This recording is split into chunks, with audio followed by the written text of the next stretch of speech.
What is going on, everybody? Welcome back to Chuds BBQ. My name is Bradley Robinson, and today I'm going to show you how I made this beautiful, delicious, smoky, barky, home-cured, amazing, from scratch holiday ham. Coming up.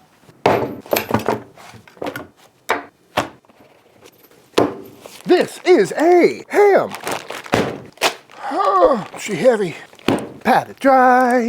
And what I got here is an absolutely beautiful bone-in ham. This is an uncured ham, just the back leg portion minus the shank. And I got this from my friends over at Rem 5 Farms. They're a couple towns over in Brining, Texas. Highly recommend checking them out. They got some great quality meats. And this one is looking particularly beautiful because it's already skin off, which is great because I was going to do that anyway. And that's a pain in the butt. But we got a beautiful fat cap on there. It is in fact bone-in, but for this ham, I think I'm going to debone it just to make slicing a little bit easier down the line. And deboning a ham can be kind of annoying. I used to do it all the time at Leroy and Lewis, but simply enough, I'm just going to try and find this H bone on top, and wherever I see a bone, just cut as close to it as possible, opening this thing up so we can get that bone out of there. And if you are looking to do this for yourself, you're probably not going to be able to find a fresh, uncured, unsmoked ham at your supermarket, so I highly recommend hitting up your butcher or your local rancher, which is what I did, and just kind of like deboning a chicken thigh or something. Just find the bones, trying to do as minimal giant scores as possible, but really not much to it. And you could do this bone in. I thought about that for a while, but then you'd have to do the whole spiral cut thing or just cut off big chunks and slice it that way. And I think taking the bone out will ensure that we have some nice slices. It'll probably cure a little bit quicker and more evenly. And that's the route we're taking today. There we go. You can start to see that bone. Just gonna go around it. It's like excavating for dinosaur bones. One bone out. And there we go, bone number 2. Not too bad. And I'm pretty sure that's it. Left a little kneecap in there though. Gotta get that out of there. Beautiful. You could also ask your butcher to do this for you, but it's really not all that difficult. At this point, I'm gonna go around, I'm gonna clean up some of this extra fat in there and just make sure I got all the bone fragments and stuff out. And there we go, that's looking pretty nice and clean. I am also gonna go on this underside and take this fat cap down a little bit. That's just because we got a bunch of fat on the top, and that's the nice hard fat, kind of like the top of a pork butt or something, where this is the soft fat, and we don't need fat completely surrounding this thing, so I'm gonna just clean up this underside. Beautiful. I might clean this up a little bit more. Beautiful looking meat right there. And I suppose if you wanted to, you could have just kind of cut this whole part off and have a little smaller chunk or 2 little chunks of ham, but I'm gonna leave it whole just like this. Eventually I'm gonna tie it up, but before any of that, I'm gonna take a look at this fat cap, might take that down a little bit. I do wanna have some fat on here, but I don't want it to be too much. Also a good time to just kind of shape things up, make it look pretty. Chud scrape, looking good to me. Now I did order a ham net, which I fully intend on using, but it's not coming till tomorrow, and I really wanna get this process started. So to keep this thing in its nice rolled up shape like this, I'm gonna go ahead and tie it up real quick. This will just make handling it and injecting it and brining it a little bit easier. And there we go. Beautiful looking ham, fully deboned and ready to make a brine. So let's go ahead and do that. Ingredients for our holiday ham cure include some water, 2 quarts to start, as well as some kosher salt, some maple syrup. Oh yeah, the good stuff, folks. Some pink curing salt number 1. Couple of bay leaves, cinnamon sticks, some clove, driving home those Christmas flavors, black peppercorns, allspice berries, yellow mustard seeds, little red chili flake, coriander, little rosemary, sage, and thyme, and some crushed garlic. Now we're just gonna bring this up to a simmer. And it's interesting because a ham brine and a pastrami brine are incredibly similar, which kind of makes me think that Jewish pastrami might have been the answer to ham because they don't eat pork. But I don't know, probably a quick Google search could answer that for me. Oh, I grabbed the wrong whisk. Ow. But now this is up to a simmer. All the sugars and salts have dissolved. All those flavors are being unlocked. So now we need to put this into our intended vessel and cool it down. This recipe is for 1 gallon of brine, so I'm gonna put the other 2 quarts in ice water form. Beautiful. And in we go with our ham. Will this fit? Oh, like a glove. Love that. Now, we're gonna bust out the handy dandy injector. Send it through a strainer so I don't get any of those mustard seeds or anything clogging up the needle. And now we're just gonna go all over this thing, pumping it for as long as you can before you lose your mind, because this is a tedious process. And I'm gonna let this sit in the brine for a good long time, but you know, I feel like injecting it will just ensure that we get even brine curing, make sure that flavor is evenly distributed, get that nice ham rosy color, and make sure everything tastes great. great. So, not much to see for the next 10, 15 minutes. And I suppose you don't need all these extra flavorings and aromatics in there. You know, as long as you've got your salt, your sugar, and your pink salt, you're gonna have some really good ham. You can just rely on the flavor of the pork and the smoke. So you don't need to take this recipe to a T, you know? Whatever you want to throw in there, you can do. Whew, almost done. And just like that, this thing has been fully injected, looking nice and plump, feeling a little more turgid. But I'm gonna pop this lid on there.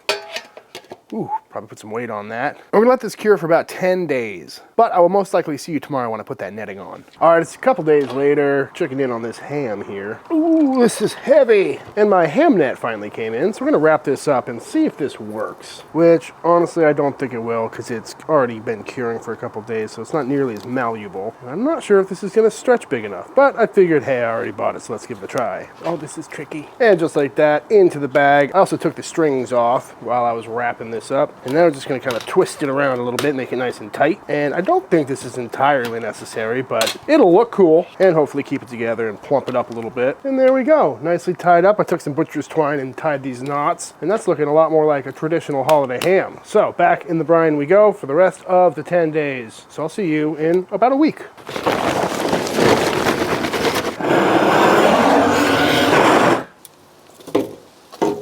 It's the most snake and boot time of the year. 10 days later.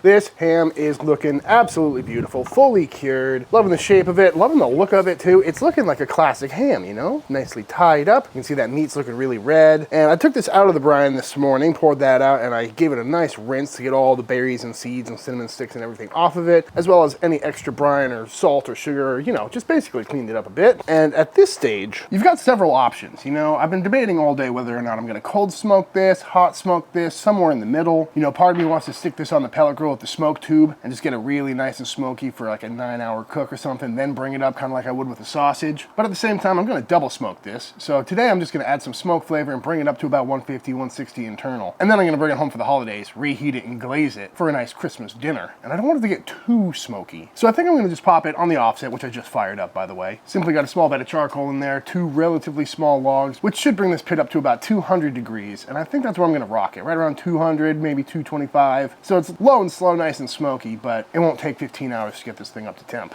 And I'm also now thinking about forming a pellicle on this thing. That was the original plan for this, was to take it out of the brine one day, let it sit like this uncovered in the fridge overnight to kind of dry out a bit, but I forgot to do that, and I've already fired up the pit, so I think I'm just gonna throw this on and hope for the best. So, on the pit we go. I'm gonna keep it on this rack here just because my grates are really dirty, and I want this thing to have a nice presentation. Just gonna set it right there, rock a nice smoky fire. Again, we'll probably start out low, around 200, and then throughout the day I might bump it up just to get this thing fully cooked through.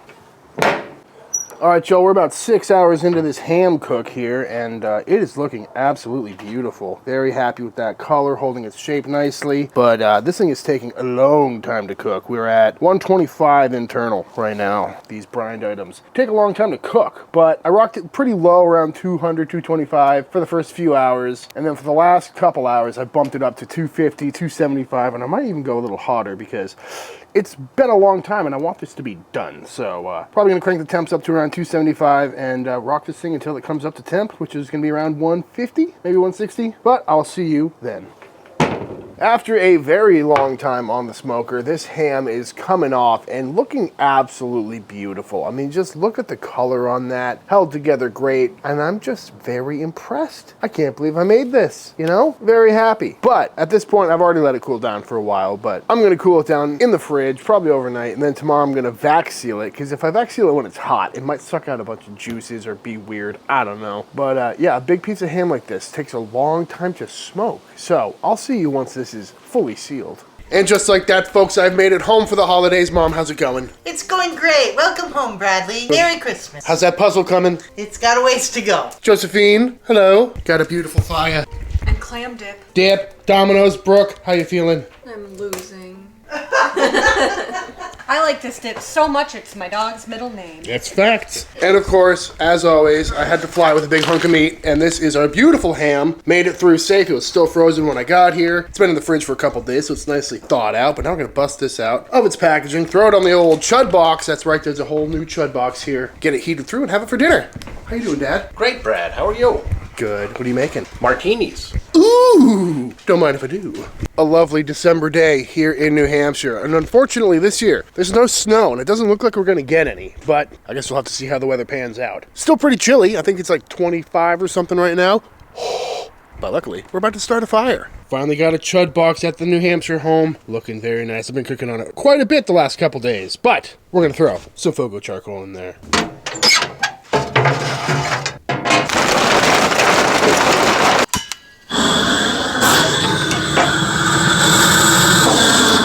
It's kind of nice being able to make a fire when it's actually cold outside and not being super sweaty for a change. Here you go, Brad. Oh, thank you, sir. Do you have yours? Inside. I'll clink you when I get in there. All right.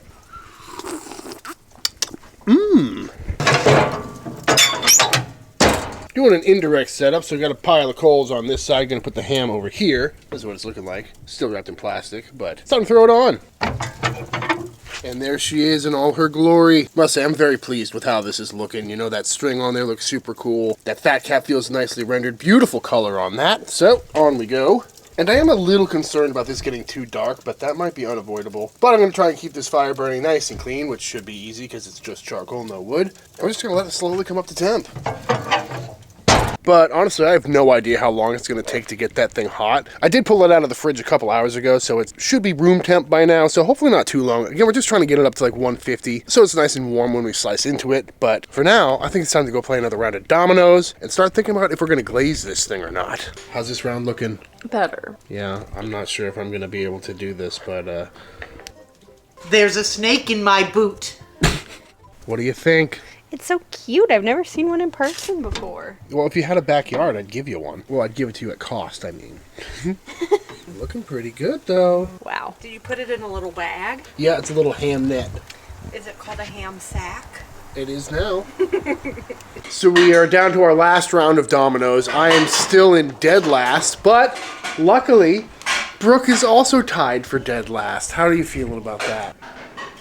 But that ham, I just went out and temped it, and it's rocking right around 130-ish degrees. A little hotter in some parts. So now it's time to start glazing it up. Becca, what are we making for a glaze? We're just gonna make it up. But I think some mustard and some orange and some maple. Kind of going on a honey mustard vibe here. It's classic for ham, but of course, we're in New Hampshire, so we got to use some, oh, that's heavy, maple syrup. Little Dijon, little yellow, and little orange in there, because it's Christmas dinner, you know? It's just got to be It's done. the festive portion. And she's all excited. Look at her.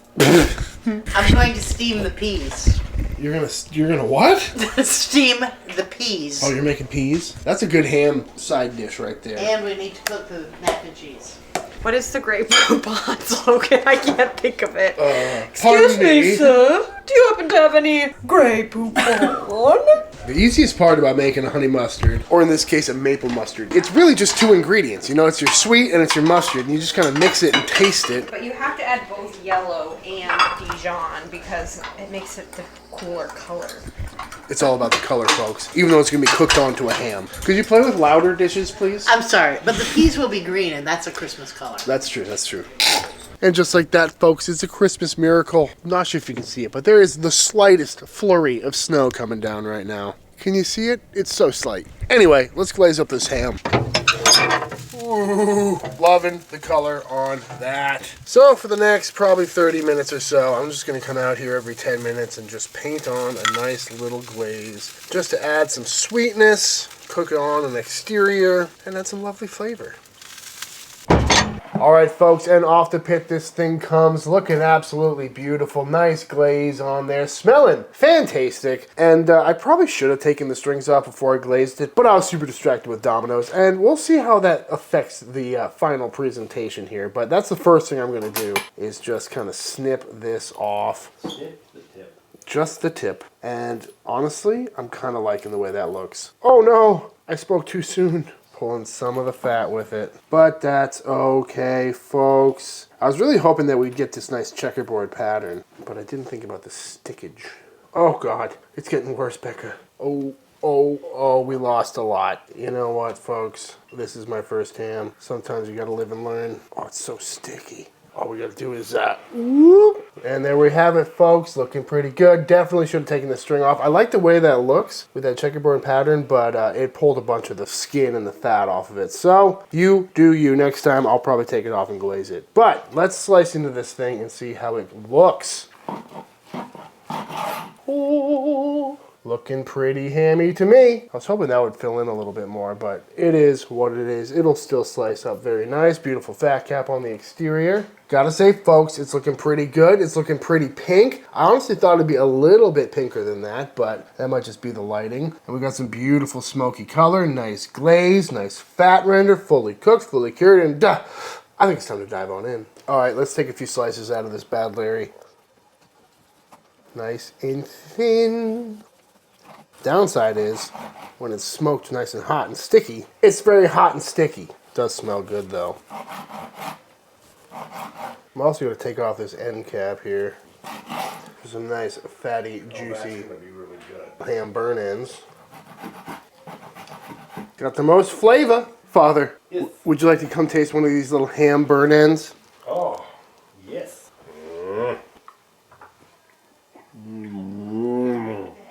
Oh, that's really good, Bride. Did you come out all right? Looks pretty good to me. Oh, that is good. Smoky, salty, briny. Yep, awesome. Ooh, that's really nice. Is there like Christmas spices on here? Wow, that rules. You say that rules? Yeah. What is it, 1998? I'm even gonna eat this little fatty bit. Well, I would hope so. Just drunk enough. That's where all the flavor is. That's delicious.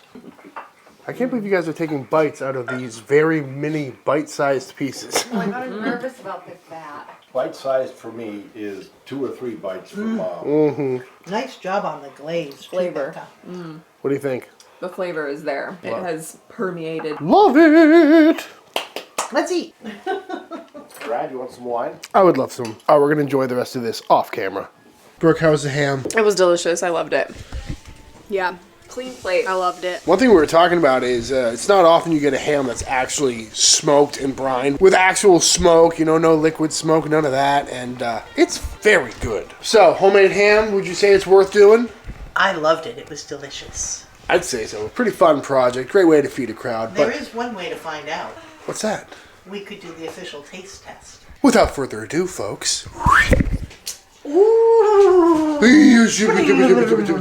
Alright, y'all, and that is it. That is how to make an absolutely fantastic, smoky, home-cured holiday ham. I highly recommend giving this one a try. Next time, I'm probably going to do it with a pork butt, though, because that sounds really good. And it's a really fun process. Very similar to making a pastrami or something like that. And I gotta say, that's probably the best ham I've ever had. But all that being said, if you enjoyed this video, let me know by hitting that subscribe button. Let YouTube know by dropping a like on this video. If you give this recipe a try for yourself, be sure to tag me on Instagram at Chuds BBQ. I'd love to see what y'all are cooking. Big shout out to all the Patreon members. Thank you for supporting Team Chud and allowing me to keep making all these videos. And until the next time I see you, please go cook something outside. Peace!